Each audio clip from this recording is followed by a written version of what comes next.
Hey guys, thanks for joining me on episode of Learn to Play Games. My name is Lance, and today I'm going to teach you how to play SOS Dino. This is a new game from Iello Games and is part of their Loki line, which is specifically designed for families with young kids, getting them involved and teaching them the basics of board games. This is a 1 to 4 player game that takes roughly 20 to 40 minutes to play, and it is a fully cooperative game, so everybody is going to be working together to defeat the board itself. In the game, the players are going to be working together, moving the dinosaurs around the map, trying to save the eggs and get the dinosaurs into the mountains to rescue them. Depending upon how well they do this, before one of the endgame conditions is met, they will score up their points at the end to determine how successful they were at the end of the game. Now, if you weren't completely successful, go ahead and play again and see if you can do better next time. So as always, if you enjoy these videos, if you like what I do, please consider hitting that like button, subscribing to my channel, as it really does make a big difference. It helps me continue to grow and be able to bring these videos to you guys. And if you want to stay up to date on all my videos, also consider ringing that bell so you get notifications anytime I release new content. So let's head to the table and I'll teach you guys how to play. Before playing the game, you're going to have to build some of the items such as the mountains, volcanoes, and pointy rocks or thorny bushes. So let's go ahead and start with the volcano. So the first time you build these, you're going to want to carefully bend each one of the joints around the volcano so that you can put it together. Then you'll have a volcano top, which you'll have the volcano flow going down one side of the volcano, and you'll have the volcano top with one of the sides highlighted so that you can line that up. So it'll go like this. And you don't have to put these on all the way. You can just set them on and then carefully push them on a little bit so that it basically just holds in place.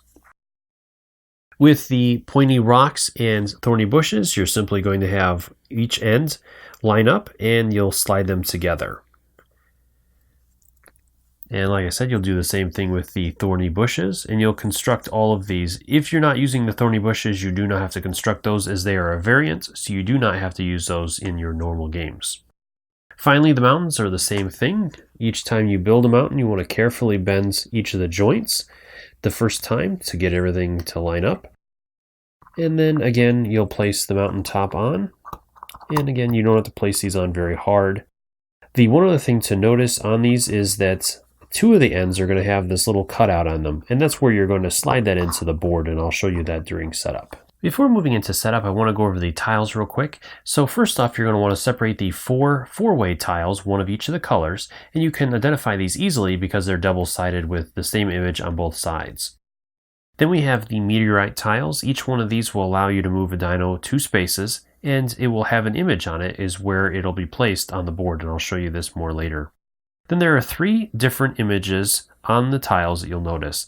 The first one is a single little footprint, which means you can move one dino 1 space, and it cannot be the dino matching the colors of the flower. And another way to easily identify this is on the back, it'll show the picture of the dino that you are not allowed to move if your child doesn't understand the colors yet. Then we have the volcano tiles. With these, you're going to add an additional tile after resolving this tile. After you place it, then you'll pull another tile from the bag. Then we have the tiles with the 2 little footprints on it, which means you'll move 2 dinos of your choice that do not match the flower color on the tile, and again, it'll match that on the back. You can move each one of those dinos 1 space. And then finally, the last one we have are the ending volcano or the ending lava spaces, and these will end that lava run, and I'll explain this more later as well. To start setup, go ahead and grab the four-way lava flow spaces and place one on each one of the volcanoes, matching the color of the flowers on that space. Then go ahead and place out the 4 volcanoes on the matching spaces as well, matching the color of the flowers on the volcano with the color of the flowers on the space. And then making sure the lava flow is going in the same direction that is coming off the side of the volcano. Next, go ahead and place out the 4 dinos in their matching spaces, all facing towards the water.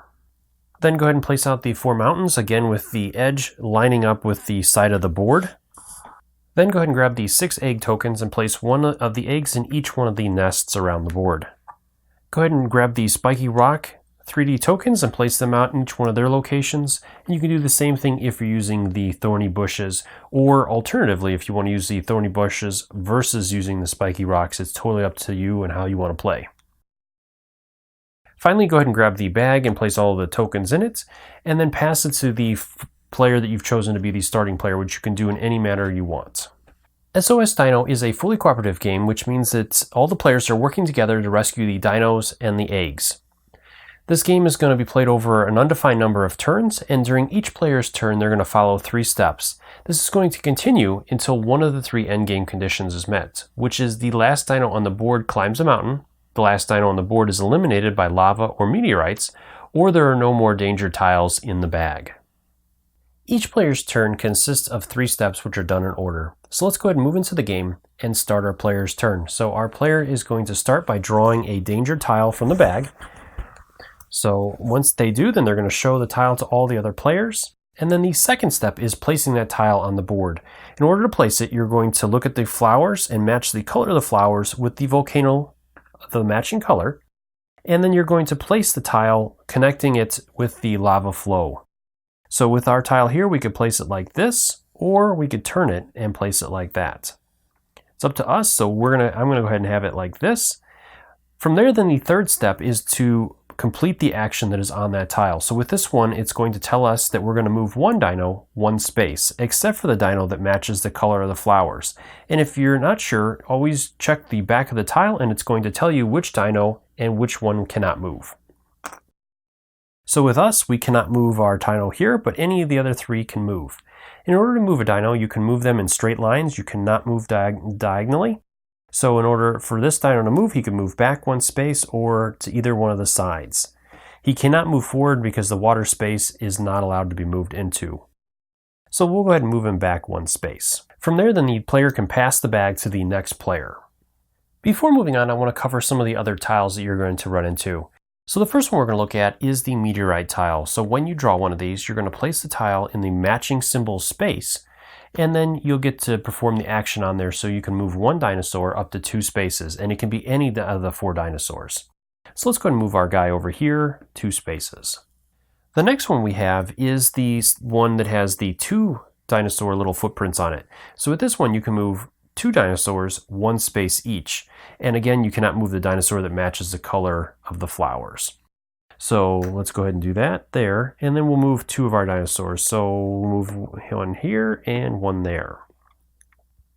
The last symbol you're going to run into is the erupting volcano. So again, you'll have to place the tile. So this one is the red tile. And once you place it, then resolving the effect will have you draw another tile from the bag. And that's going to continue if you continue drawing the erupting volcanoes.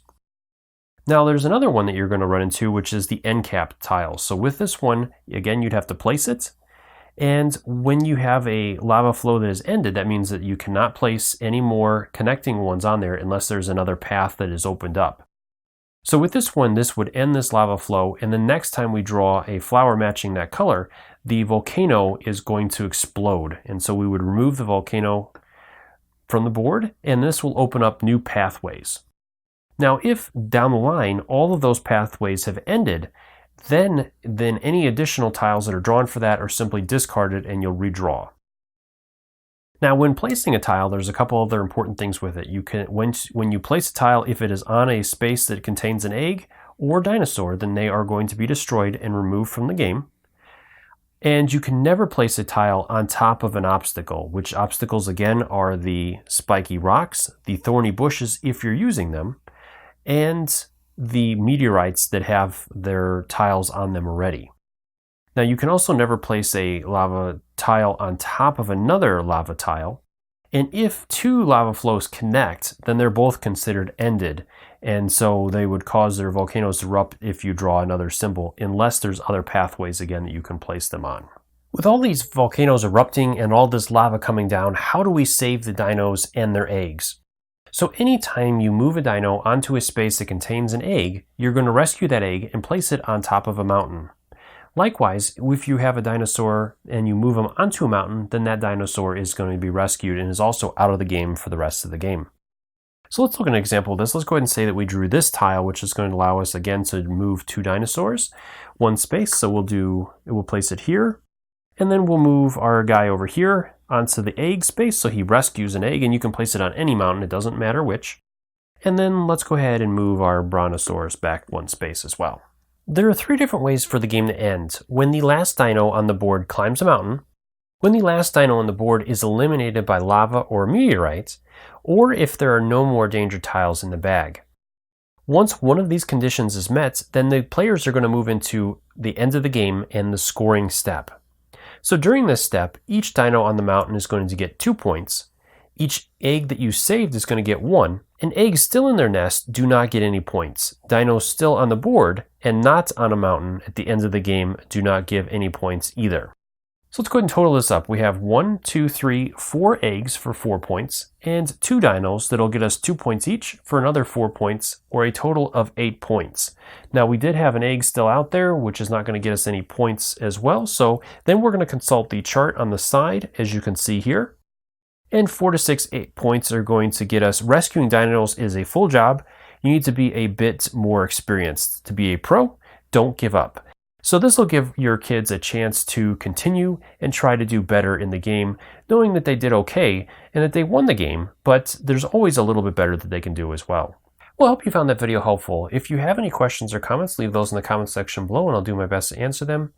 As always, thank you so much for taking the time to watch my videos and leave me feedback on them. I do really appreciate it, and I try to take into account everything you guys say to make the best possible videos. If you find this video helpful, if you like what I do, please consider that like button, subscribe to my channel, as it really does make a big difference, helps me to continue to grow and produce these videos. Until next time, I'll see you guys later.